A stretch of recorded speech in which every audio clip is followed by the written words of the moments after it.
Bom, boa noite a todos, sejam todos bem-vindos. Vamos, como sempre, dar aquele primeiro minutinho aí para todo mundo ajustar o fone, ver se está o áudio funcionando tudo ok. Dá tempo do pessoal ir chegando aí. E chegando, dando o curtir lá, like, coraçãozinho, compartilhar com todo mundo aí que possa ter interesse nesse tema de hoje, que é bem legal. Isso de dar like aí, curtir e tudo mais é importante porque o conteúdo vai ganhando relevância no Facebook e vai chegando para mais gente, né? Essas mensagens aí que a gente está colocando aqui semanalmente no ambiente virtual. Aí. Então, vamos dar uma boa noite a todo mundo aí. Enquanto isso, eu vou dando os recados, tá bom? Vamos lá. O primeiro recado de hoje é sobre o atendimento fraterno. O atendimento fraterno, como a gente vem falando aí nos últimos dias, na verdade em todas as palestras, ele está acontecendo ainda nesse período de quarentena, está sendo feito aí por telefone, tá? Então você pode mandar o seu nome, o seu telefone para contato @cedivinomestre.org, só o nome e o telefone, que alguém da equipe de atendimento fraterno entra em contato e conversa, bate aquele papo, tá? Por enquanto as atividades do Divino Mestre ainda não retornaram, então sempre quando tem esse questionamento do passe, principalmente, né, e do atendimento fraterno, a gente sempre manda essa mensagem aí, que a pessoa pode mandar o nome e o telefone para o e-mail, e que também, né, todo mundo que está aí assistindo as palestras, né, a equipe de passista faz a vibração, se concentram, né, eles no mesmo horário da palestra, então todo mundo que também estiver aí com a gente nesse momento de palestra, aí na mesma vibração, na mesma sintonia, vai receber o passe, tá bom? O outro recado é da campanha Acolha uma Família, que continua ativa lá no projeto Bem Me Quer, que fica na obra social Célio Lemos, lá na rua Ana Gonçalves da Cunha, número 30. De segunda, quarta e sexta, quem tiver algo para doar, alimento não perecível, ou item de higiene pessoal, ou fralda, que a gente atende muitas famílias lá com filhos pequenos e tudo mais, pode levar lá que vai ser bem recebido e bem distribuído também. Outro recado é sobre o nosso grupo público do WhatsApp, tá? Quem quiser ficar aí a par do que está acontecendo no Centro Espírita Divino Mestre, entra lá no nosso grupo de WhatsApp, é um grupo que só os administradores publicam, então é um grupo onde a gente sempre coloca os recados, as palestras, avisa quando começar ao vivo, quando vai começar, fala das palestras semanais, etc. Tá bom? Então tá todo mundo convidado aí. Então era isso, de recado por hoje, é isso. E então, antes da gente começar, vamos fazer a nossa prece inicial, antes da gente chamar aí o nosso expositor de hoje. Convido a todos agora a fazer um momento de silêncio, um momento de concentração, onde a gente possa elevar nossos pensamentos, mentalizar Jesus, mentalizar nossos mentores espirituais, que eles possam estar conosco nesse momento de estudo, de reflexão, de aprendizado, de contato com o próximo, que a gente possa abrir nossa mente para receber da melhor maneira todas as informações de hoje à noite, e que todos nós que estamos assistindo a palestra nesse momento, que a gente entre numa só vibração, numa só sintonia, e que a gente possa vibrar energia positiva para as pessoas que estão necessitando nesse momento também. que o mentor espiritual do André o ampare, o inspire, né, a apresentação de hoje, que ele possa ser iluminado aí para passar a sabedoria dele da melhor maneira possível para a gente. Muito obrigado, que assim seja. Bom, então, como eu já adiantei aí na prece, boa noite, André. O André é nosso... Boa noite a todos. O André é nosso expositor de hoje e vai trazer o tema culpa e responsabilidade. Um tema bem legal aí, que eu acho que cabe bastante reflexões, né, André?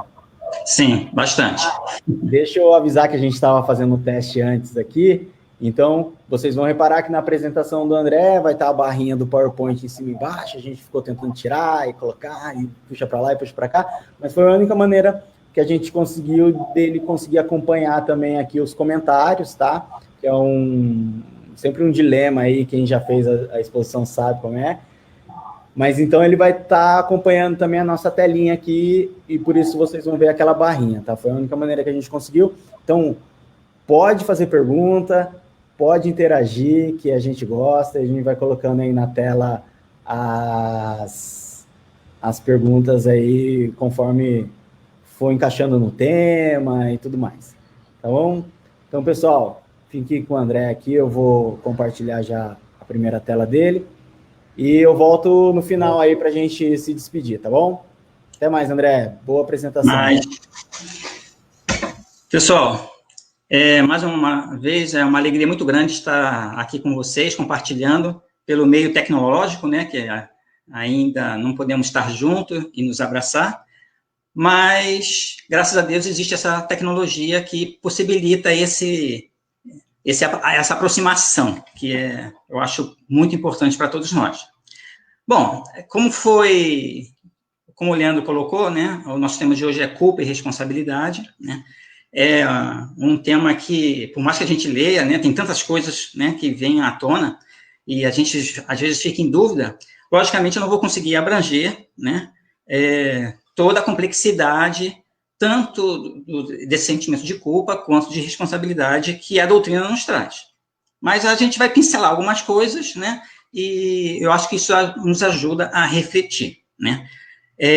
Como o Leandro também colocou, eu peço até desculpa se por acaso alguém colocar uma pergunta e eu não percebi na hora, por causa da questão aqui que ainda estou me familiarizando com o sistema e nós não conseguimos esse processo de tela, né? Mas vai dar tudo certo. Bom, antes, né, que a gente entre no conceito em si, no assunto em si, né, vamos entender o significado, né, o que quer dizer realmente culpa, né, e responsabilidade. Bom, pelo dicionário, né, culpa é aquela falta voluntária, ação que ocasiona propositadamente dano ou prejuízo a outra pessoa. Então, esse sentimento de culpa, né, que muitas vezes nós sentimos, é porque fizemos alguma coisa que sabíamos que poderia trazer prejuízo, né? Por isso que ele coloca propositadamente. E responsabilidade é o dever de assumir o compromisso de algo ou alguém, de modo a responder pelos eventuais efeitos. Então, a responsabilidade é bem mais abrangente, né? Ela pode ser, você ter a responsabilidade de sanar alguma coisa errada que você fez, ou você ter a responsabilidade de executar um trabalho bom, gratificante, né? Daquela atividade que você assumiu, né? Então, ela é bem mais abrangente. Bom, mas como o sentimento de culpa, né, nasce muitas vezes dentro de nós, vamos analisar um pouco em relação que fatores, né, nos trazem, digamos assim, através do nosso crescimento, né, do nosso desenvolvimento, que tipo de fatores podem colaborar ou não colaborar, ou prejudicar, digamos assim, esse tipo de sentimento que muitas pessoas, né, agasalham dentro de si e fazem disso um grande problema, né? Então, eu botei aqui, né, fatores que alimentam o sentimento de culpa. Um dos principais fatores é temor a Deus, né? E isso é defendido por algumas religiões. Muitas religiões têm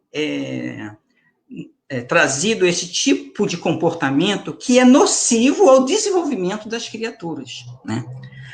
Eles utilizam o comportamento do medo, do sentimento de culpa, para impor, muitas vezes, determinados comportamentos para as pessoas, né?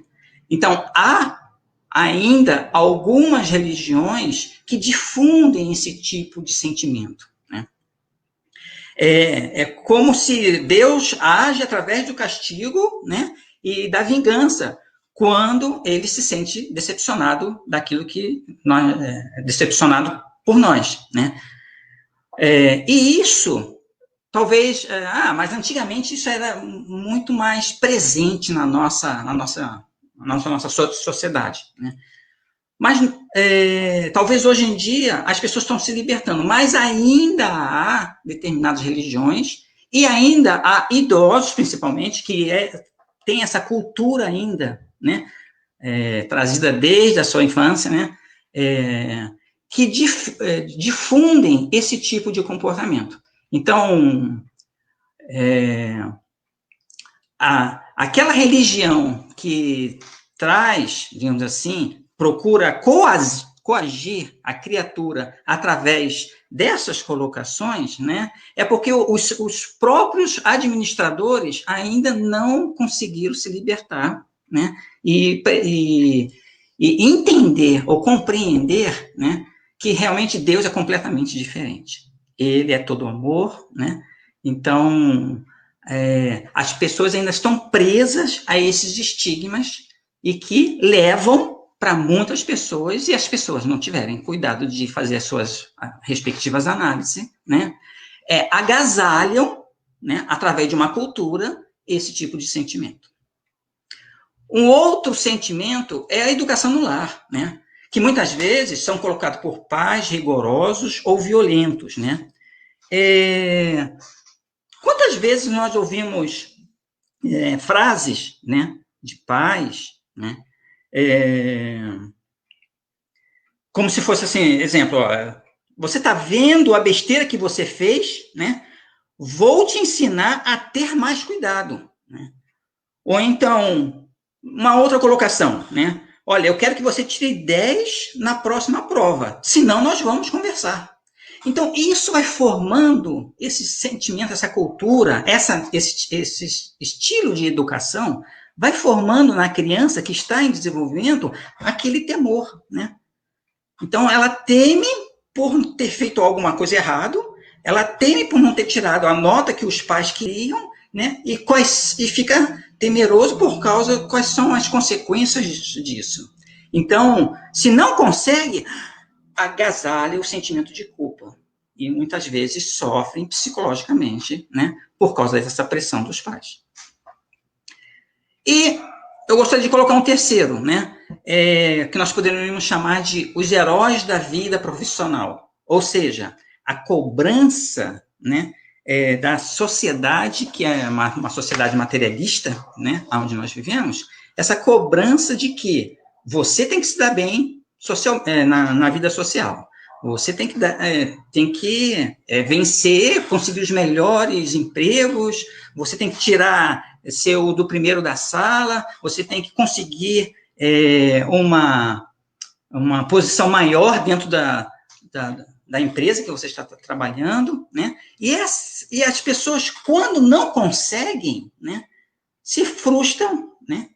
E agasalha também sentimento de culpa. Poxa, eu fiz tanto, corri tanto e não consegui, e aquilo passa a ser um grande problema.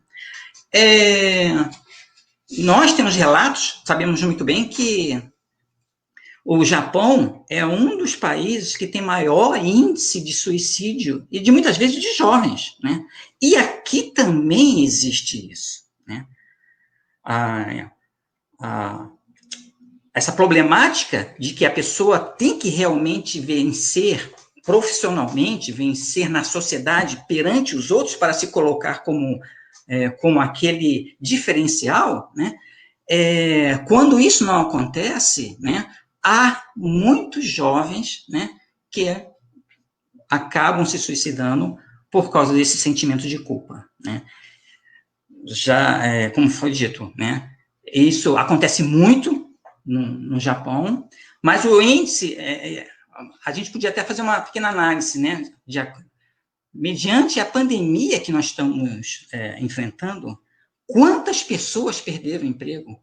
Quantos problemas estão acontecendo na cabeça das pessoas diante das dificuldades financeiras ou das dificuldades entre aqueles que eles convivem, e eles não querem aparecer, não querem ser, digamos assim, um objeto de fala dos outros, né? Porque perdeu alguma coisa, perdeu o emprego, a vida financeira está um caos, né? E quantas pessoas têm realmente jogado suas vidas fora diante dessa problemática, né? Por quê? Porque, muitas vezes, foram educados, né? Através de alguma religião, dentro dos lares, né? Para ser o vencedor. Para ser sempre o vencedor, né? E quando isso lhe vem de forma diferente, né? É aquele sentimento de culpa, né? E que eles agasalha, e se ele não tiver estruturas psicológicas para passar por isso, né? As consequências podem ser bem piores. Bom, eu reservei esses 3 temas, que são temas de pressão social, né? Que muitas vezes todos nós sofremos isso, né? Mas eu queria dar um outro enfoque também a esse tipo de sentimento, né? Como é que nós aprendemos, né? Como é que o ser humano aprende com as coisas, né? A neurociência nos ensina que os nossos cérebros, os neurônios do nosso cérebro, eles estão dispostos de uma maneira que nós sempre aprendemos com a tentativa e erro, né? Tentativa e erro. Nós tentamos, né? Não achamos muito bem aquele resultado, tentamos outra vez, de uma forma diferente, vamos tentando, ou a experiência do resultado vai trazendo um ensinamento para dentro de nós. Então, como é que nós aprendemos? Então, a forma mais comum do aprendizado é tentativa e erro. Nessa tentativa e erro, nós escolhemos, fazemos e sentimos a reação do que aquilo que nós fizemos, né? E essa reação, né, essa experiência é importante no nosso cérebro, porque nós precisamos vivenciar isso, né? A tentativa e erro para todos os sentidos, não estou falando somente coisas negativas. Para todos os sentidos, né, nós, né, vamos aprendendo, né, a mente vai analisando e o ser humano vai tendo consciência de que, eu tentei por aqui, eu estou fazendo isso, seja materialmente, né, ou na convivência das pessoas, ou filosoficamente, não importa. O importante é que a nossa mente está sempre tentando aprender pela experiência, pelo resultado em que aquilo traz para a gente, né? Bom, só que às vezes nem sempre nós interpretamos uma consequência de uma determinada ação positiva para o nosso bem. Aí tendemos a ir para um lado, né, não muito bom. Mas com a tentativa e erro, as pessoas experimentando novamente, a pessoa escolhendo, né, fazendo as suas escolhas, agindo e sofrendo. Esse sofrer a consequência não é sofrer de sofrimento, é sofrer a reação natural, né, do resultado das suas escolhas, né? Então, conforme ela vai tentando, fazendo, refazendo, ela vai aprendendo e pode ser que depois, mais tarde, ela venha perceber, né, que aquilo que ela escolheu inicialmente como certo, né, não está muito certo e as pessoas vão tomando outros rumos e assim é o nosso aprendizado, né? Bom, há uma outra forma também de aprender que é a observação, né? Ou seja, né, na realidade, tudo é experiência, né? Mas nós não precisamos passar por aquela experiência necessariamente para aprendermos. Se nós observarmos outras pessoas a passarem por determinada experiência e verem aqueles resultados que as pessoas estão passando, aquilo também é um aprendizado, né? Nós podemos aprender com isso. Então, somos nós fazendo as nossas tentativas, né? Nós escolhendo, né? Nós agindo e experimentando a reação, né?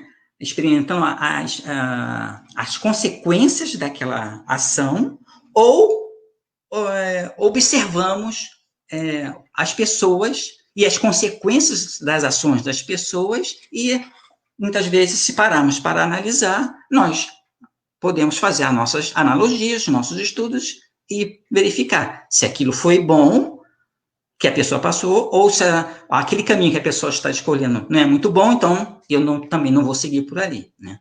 Pela observação, né?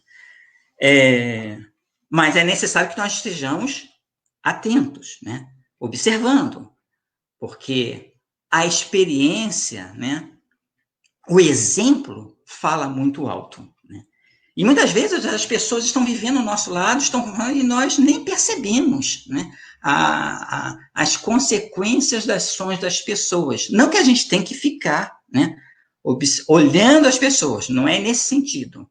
Mas se isso traz ensinamento, então a observação, uma análise interna, nos traz ensinamento. E aí a gente, dentro desse ensinamento e dentro daquilo que nós somos, né, nós vamos fazendo a nossa escolha. Bom, mas há também, diante desse crescimento, né, de evolução, que conforme nós vamos crescendo, isso acontece, as tentativas e erros, por exemplo, acontece muito quando nós somos crianças, né? As crianças não têm noção de muitas coisas, e elas costumam brincar, pular, né, fazer coisas que muitas vezes é perigoso, e ela não tem noção do perigo, e às vezes cai, se machuca. O fato até de cair e se machucar é uma experiência, é o resultado daquilo que ela está fazendo.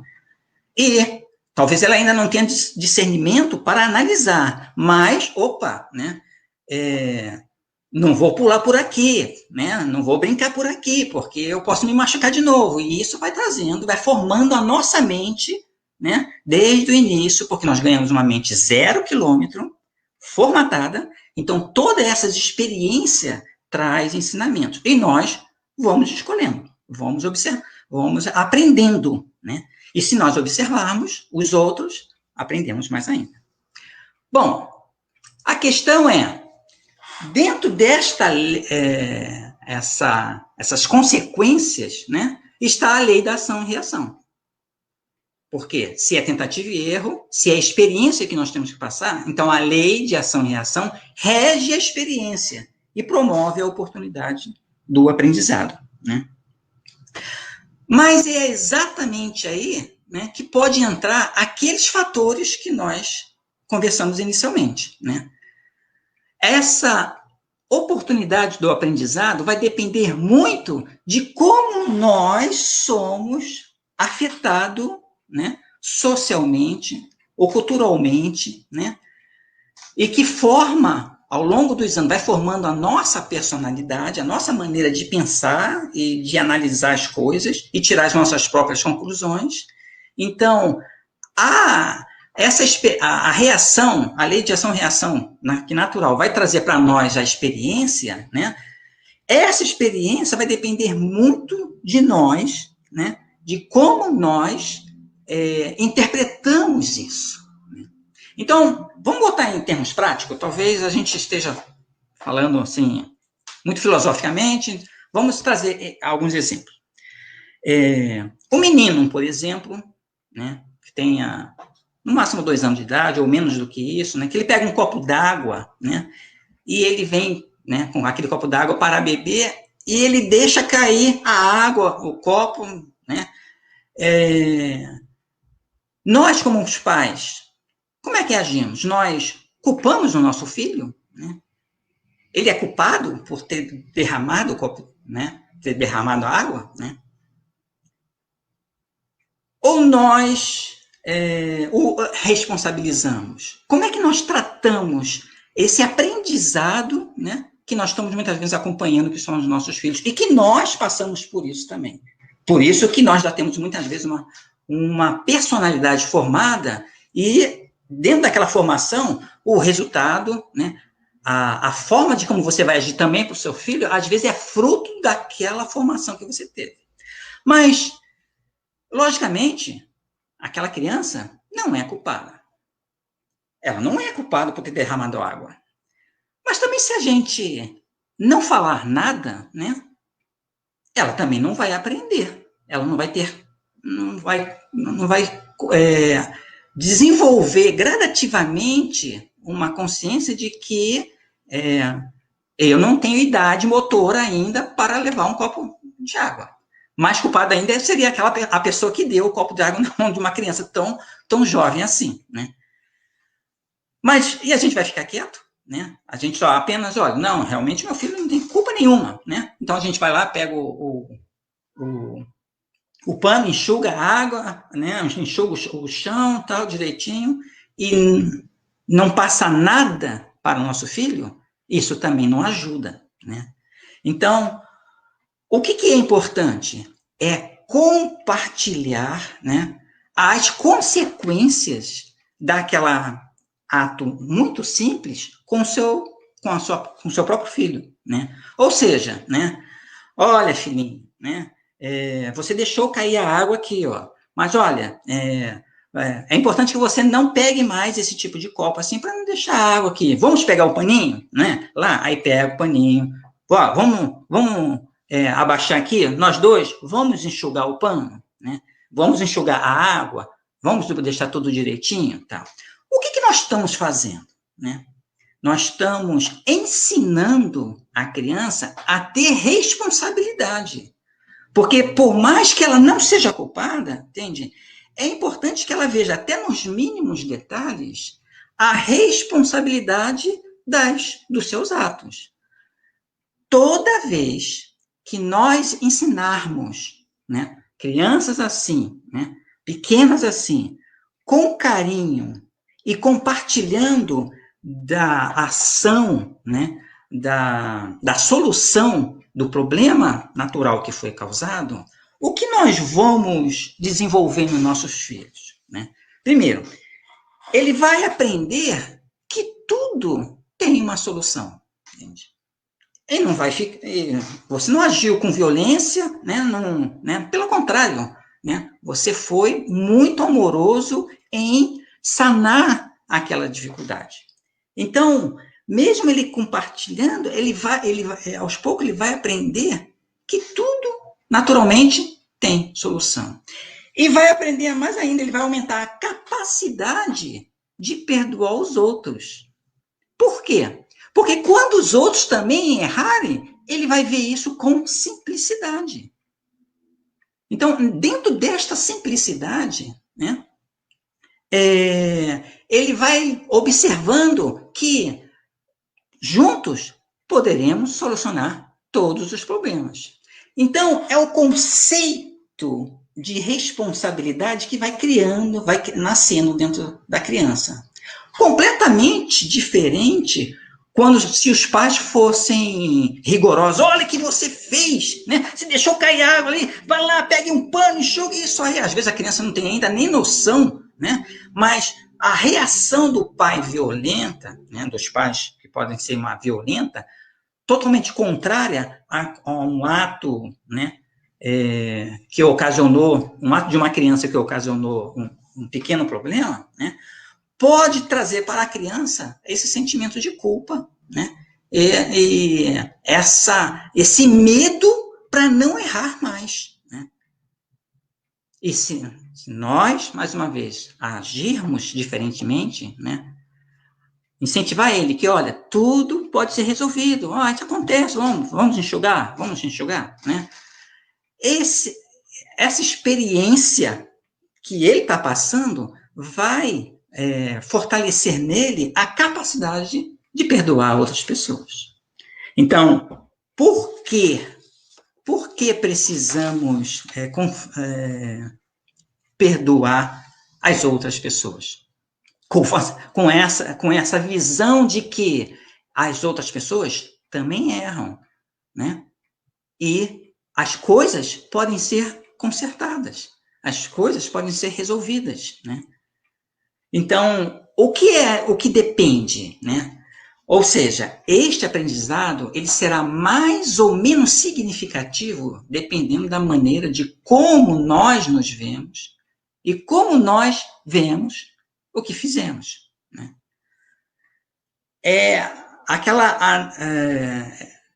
Nesse ponto, muitas vezes, já está difundido em nós uma determinada educação, né? Mas se tivermos tido uma educação assim meio problemática, como já aqueles exemplos, aqueles fatores que nós colocamos inicialmente, né? Depende muito dele em analisar as questões para que ele possa sair daquela prisão de cultura que equivocadamente levava as pessoas, para que ele possa ver as coisas diferentes. Então, nós somos errados, nós erramos, nós cometemos as nossas falhas e somos culpados? Sim, poderemos ser culpados por determinados erros que fizemos, né?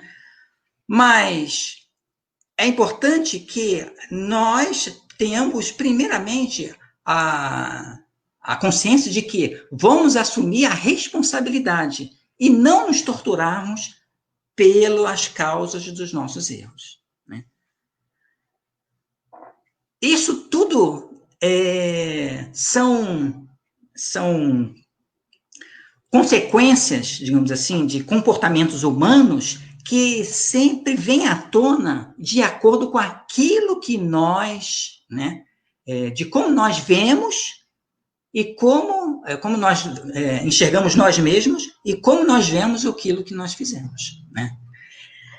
Se nós tivermos uma estrutura psicológica mais respaldada no equilíbrio, né, então as coisas, de certa forma, ficam um pouco mais fáceis, porque nós teremos sempre trazendo para dentro de nós o fato de que somos responsáveis por qualquer problema que possa ter ocasionado, né?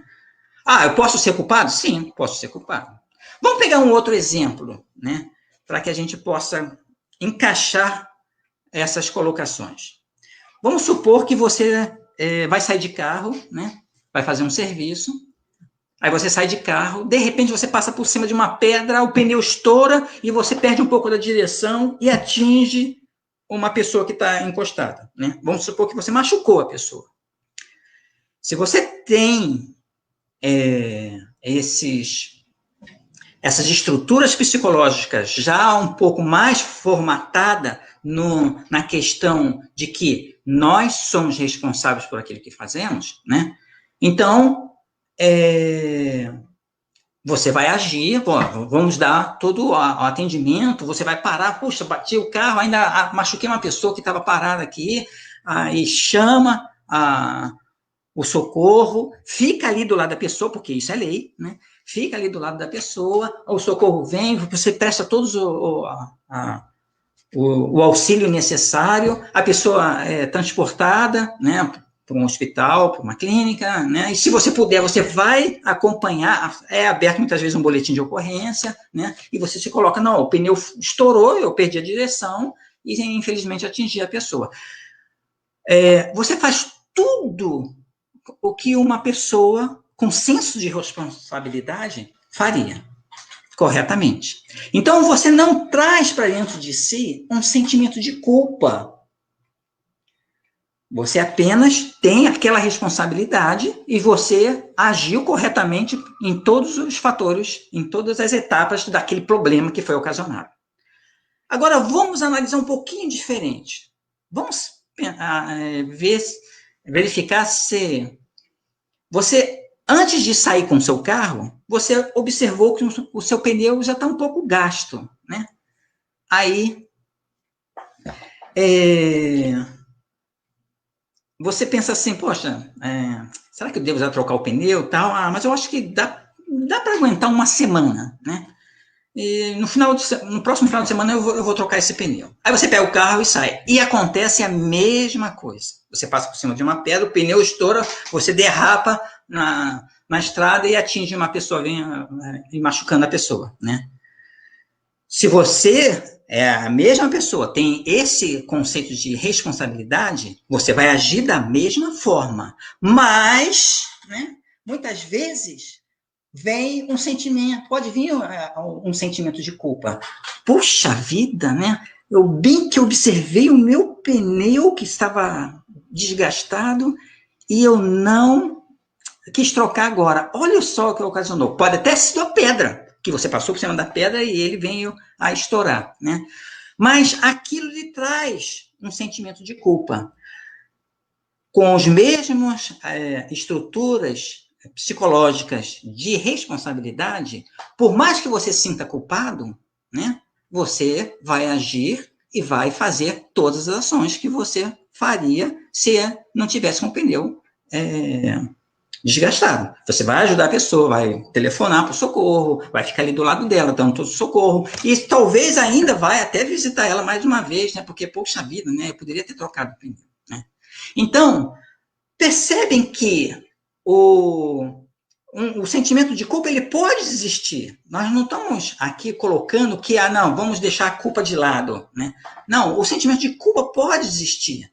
Mas é importante que nós demos tendência primeiramente, às responsabilidades. Aí, depois de tudo passou, você resolveu o problema da pessoa, tal, né? Aí você ainda pode estar com esse tipo de sentimento, né? Poxa, olha, eu vou trocar agora esse pneu para não acontecer. Para não acontecer de novo, né? Um problema parecido, né?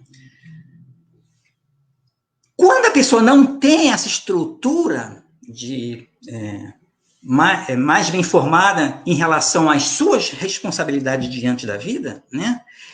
O fato de não ter trocado o pneu e ter observado que o pneu estava realmente gasto, né? Isso pode causar um grande problema dentro dele, né? E a culpa auxilia? Não, a culpa não auxilia em nada. A culpa resolve? Não, a culpa não resolve, né?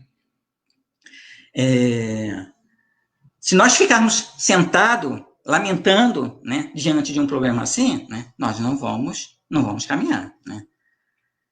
Mas isso depende da maneira como nós vemos o problema e depende de como nós vemos a nós mesmos, né? Ou seja, como é que lidamos com os nossos atos, pensamentos e sentimentos, né? Nós somos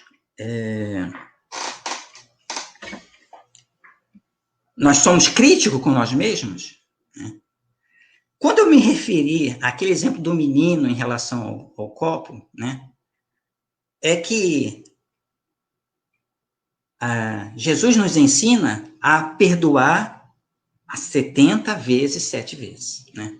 Então, quanto mais nós aprendermos, né, a perdoar os nossos semelhantes, mais nós vamos perdoar a nós mesmos, né? Porque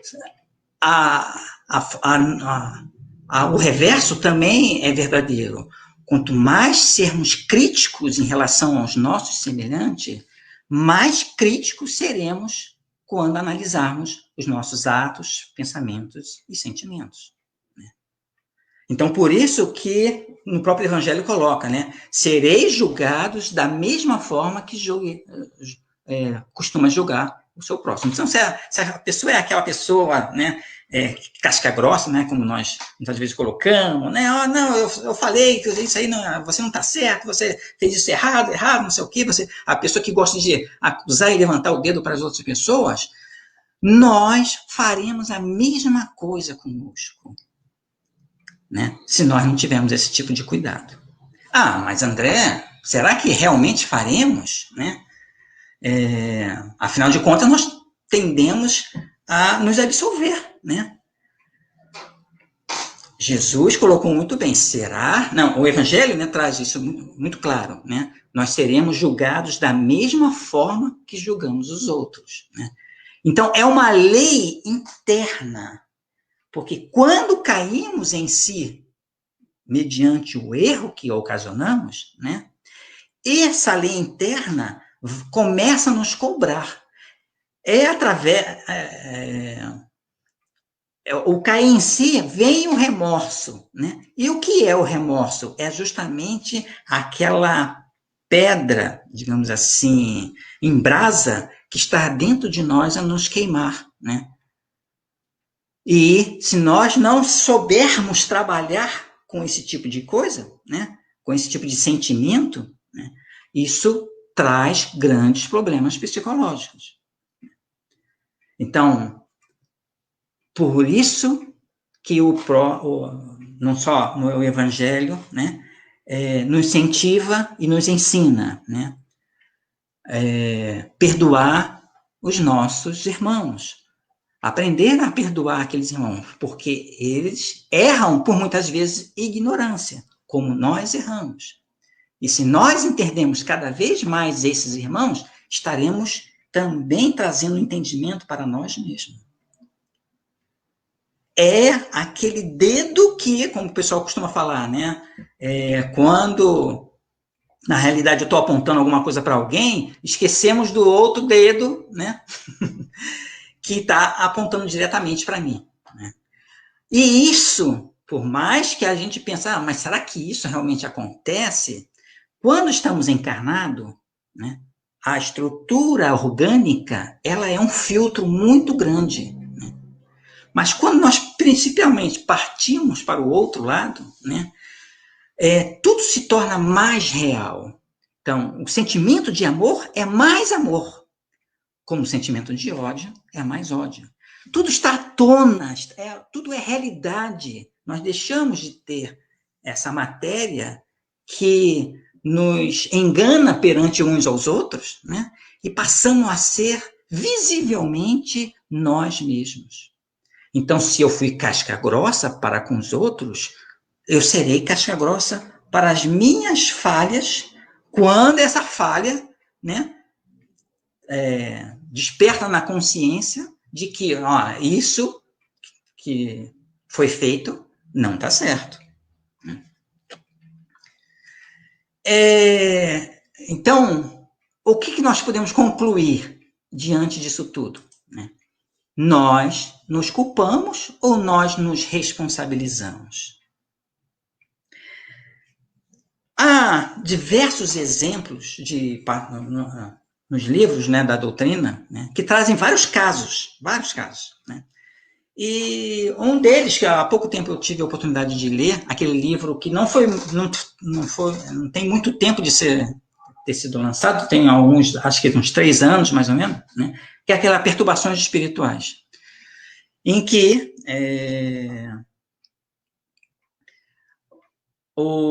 aquele irmão Manuel Filomeno de Miranda, né, junto com uma equipe espiritual e junto com o Bezerra de Menezes, que comandava a própria equipe, né, ele vem à Terra para ajudar principalmente as instituições espíritas, porque neste momento que nós estamos passando, né, os nossos irmãos menos felizes, nossos irmãos equivocados perante a doutrina de Jesus, estão atuando muito fortemente dentro dos centros espíritas e diretamente, né, os trabalhadores espíritas. Né?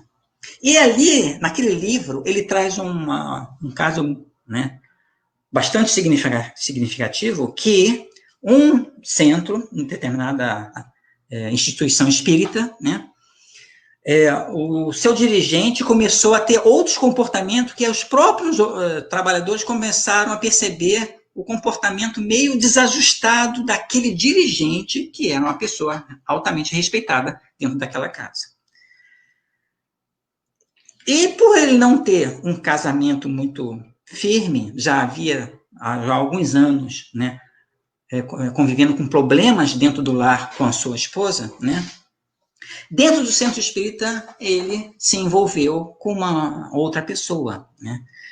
E essa atuação dos nossos irmãos, né, menos esclarecido, né, aproveitar essa brecha para que ele e esse reencontro deles fosse cada vez se fortificando mais, para que o escândalo pudesse ser trazido, né?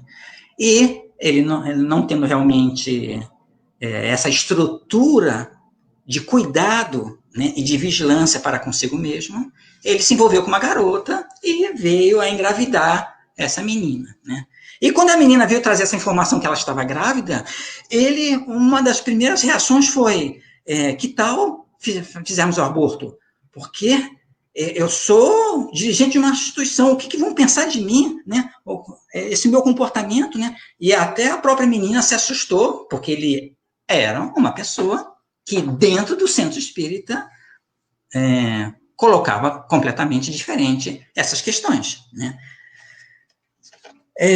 Então, o grau de envolvimento desse irmão com os nossos irmãos espirituais que queriam realmente atrapalhar era muito grande já. Por isso que veio toda a equipe a fazer o trabalho. E todo um trabalho acontece no plano espiritual, aonde ele trazido à consciência, né, é libertado, é retirado deles determinados irmãos que estavam muito próximos a eles, já no processo, né, obsessivo, né, e quando ele desperta, né, e desperta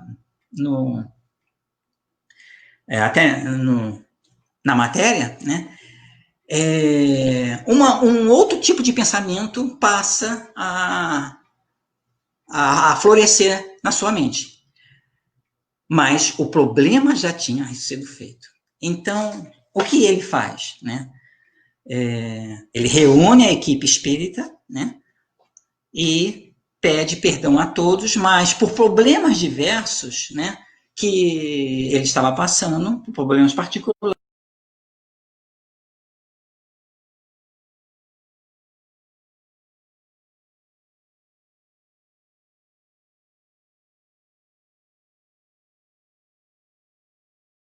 O seu proceder, que as pessoas já estavam reparando que havia, já não estava muito condizente com os postulados espíritas, né?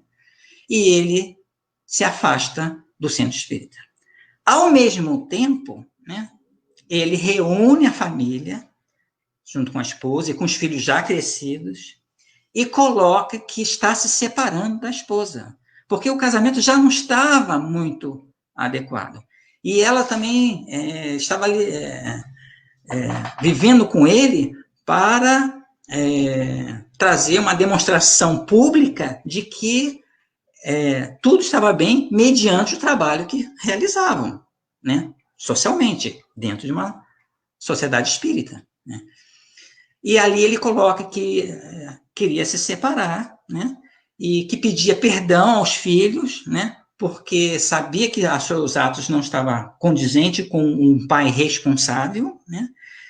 E naquele momento é muito complicado, porque a pessoa, para se abrir assim, é uma situação muito delicada, né?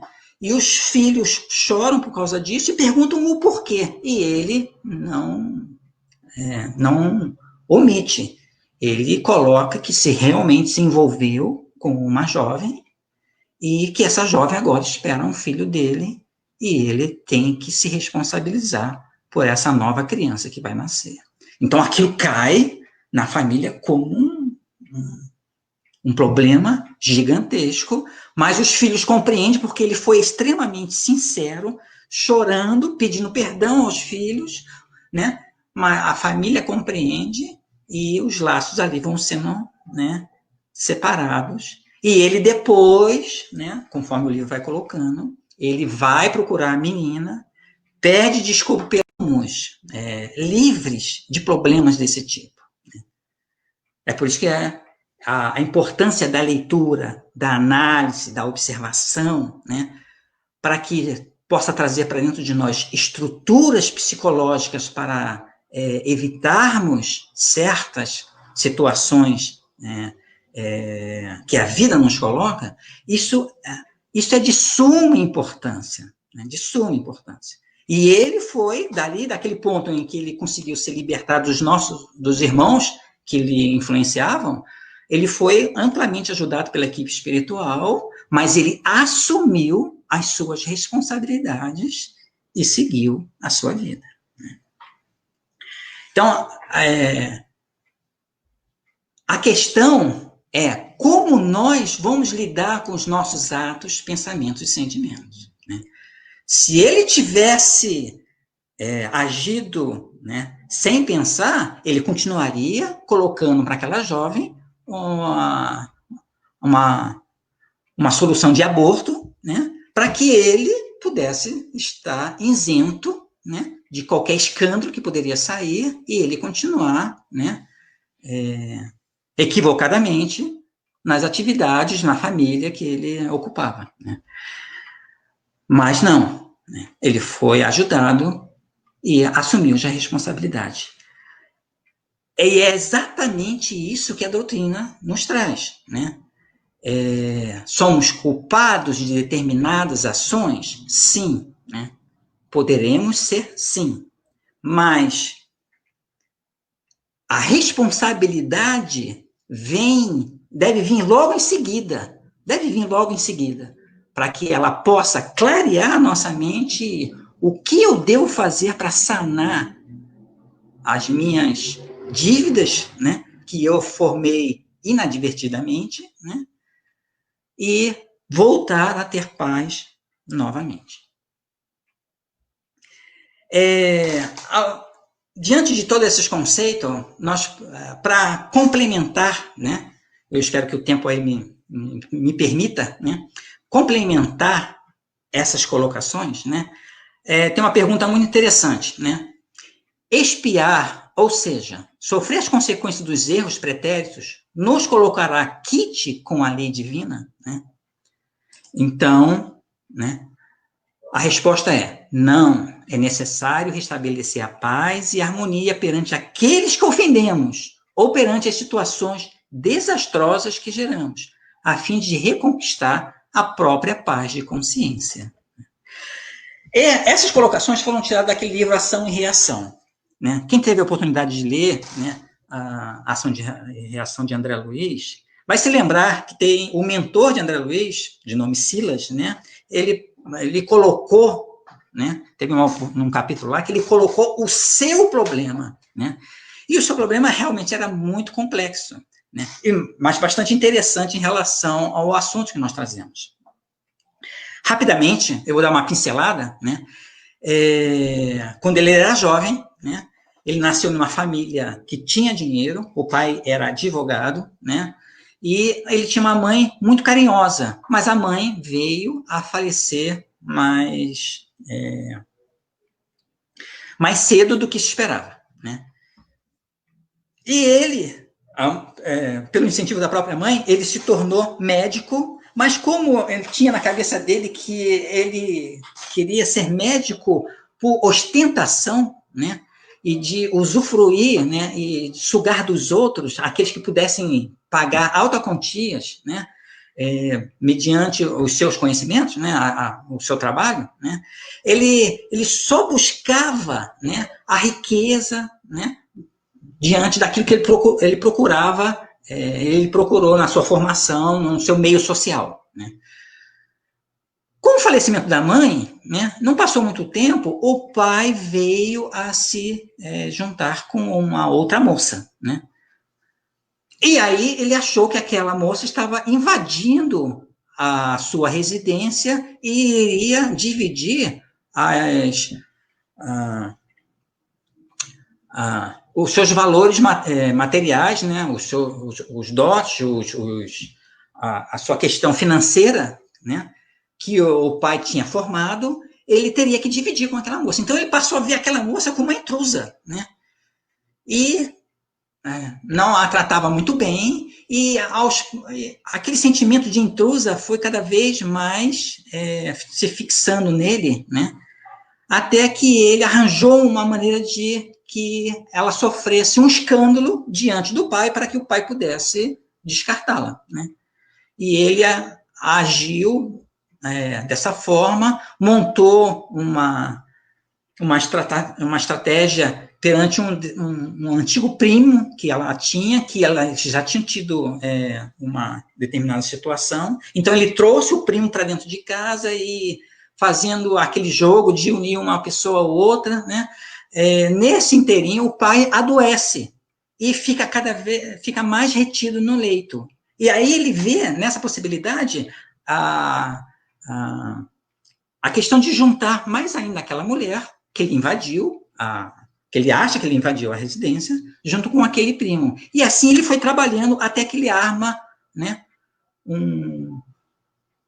uma situação em que, para eles, para aquela moça e para o primo, né, ela não teve condições estruturais de aguentar todo o asseio novamente do primo, e como o pai já estava muito debilitado, né, naquela vida de dinheiro, né, ela se deixou levar, né, e aí nessa armação que ele, né,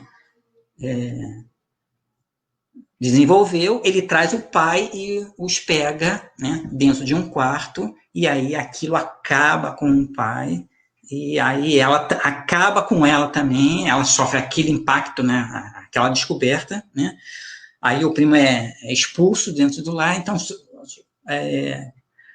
a situação fica, né, insuportável dentro daquela casa. E o pai adoece mais ainda diante daquela situação, né. Não passa muito tempo, né, ela se suicida. Tomou um veneno lá e se suicidou, né. E depois de algum tempo, né, o pai, ao piorar sua situação de saúde, já veio a falecer nos braços do filho, e aí lhe coloca que uma coisa que ele queimava por dentro é que foi ele, o pai, que colocou e deu, na realidade, o veneno para aquela mulher. Ela não queria, né? Para a sociedade, é como se a moça tivesse se suicidado, mas ela não queria morrer, e foi o pai que deu o veneno para ela.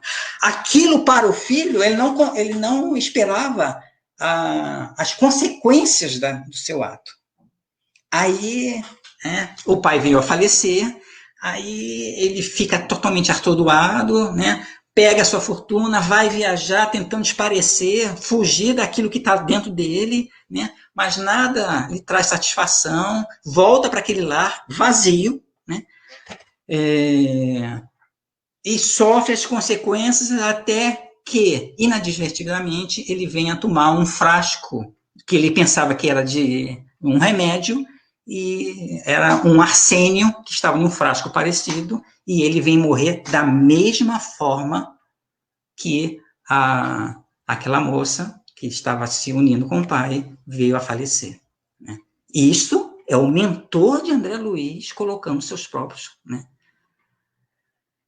Então, é interessante nós vermos a lei da ação e reação fez com que ele sofresse as mesmas consequências, mas isso lhe trouxe paz, né? Aí ele coloca: vocês pensam que eu tive paz mediante ter passado pelo mesmo sofrimento, né? O mesmo desencarne do que a nossa irmã, né?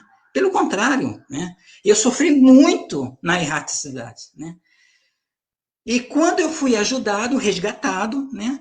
Eu caí em si e trabalhei muito junto com meu pai, que também ainda está sofrendo, né?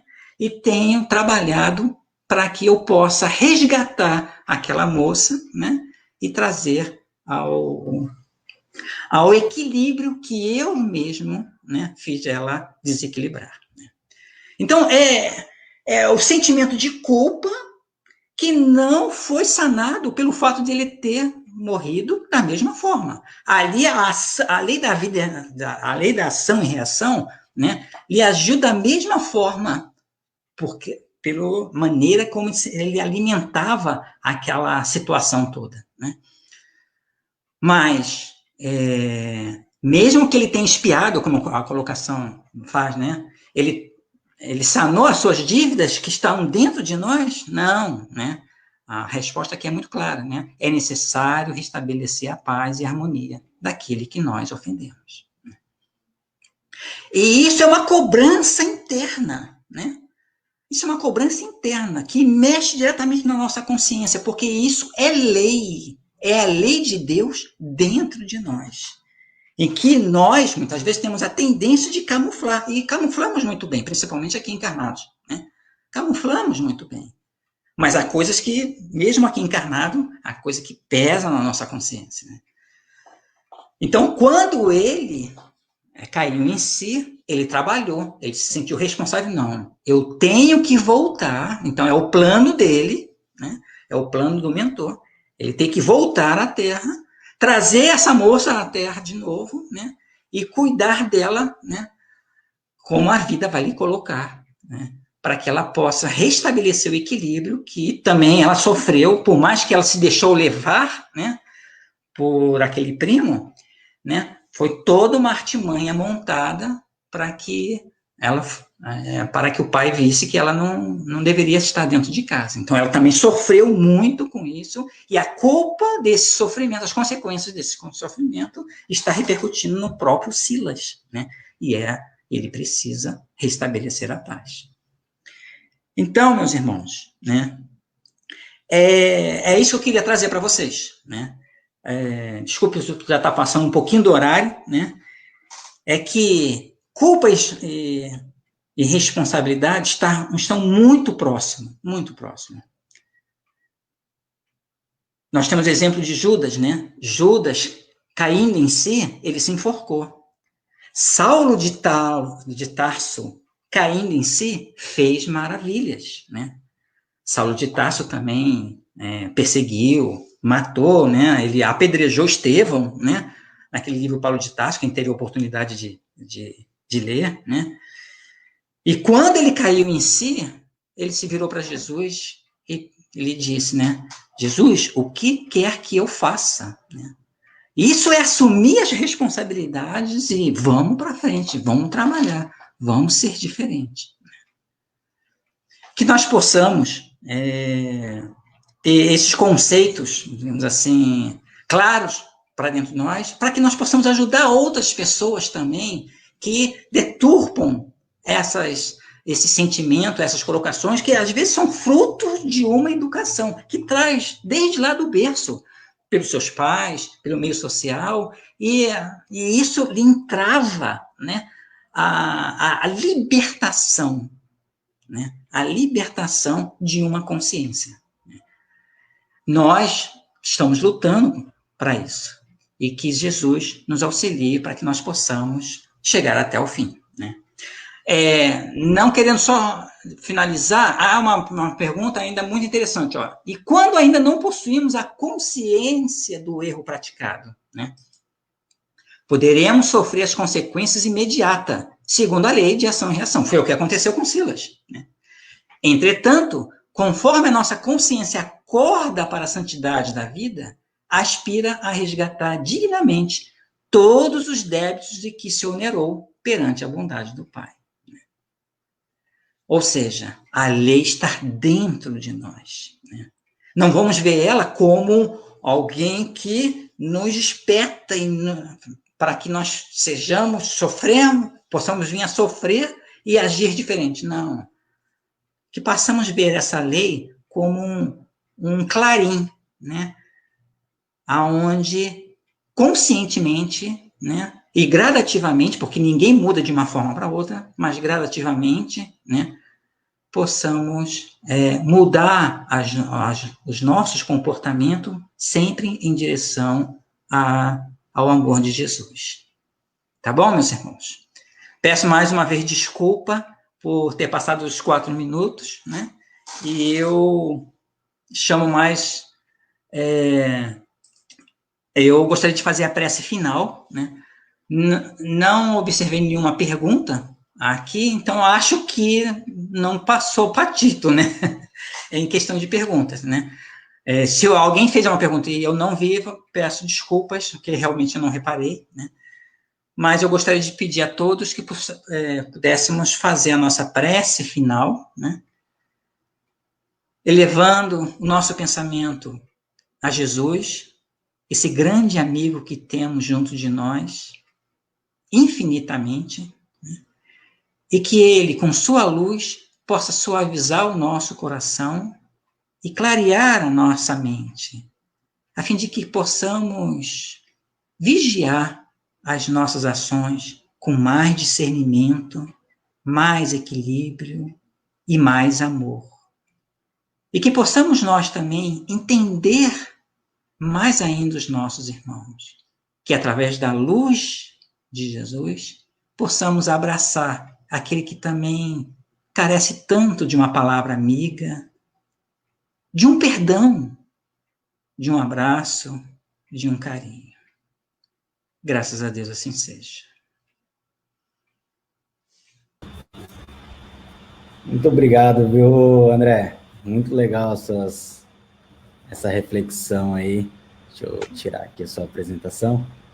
Muito obrigado, viu, pelo seu tempo, pelo seu conhecimento aí que você dividiu com a gente aí. Que a paz de Jesus possa estar em todos nós. E eu que agradeço. Que assim seja. Obrigado, pessoal. Boa noite. Só antes de encerrar, eu quero só avisar aqui da palestra seguinte, que vai ser no domingo, às 9h30, provas e expiações com José Carlos. Então, está todo mundo convidado no domingo para essas reflexões aqui também. Tá legal?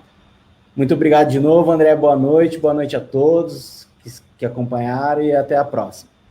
Boa noite a todos.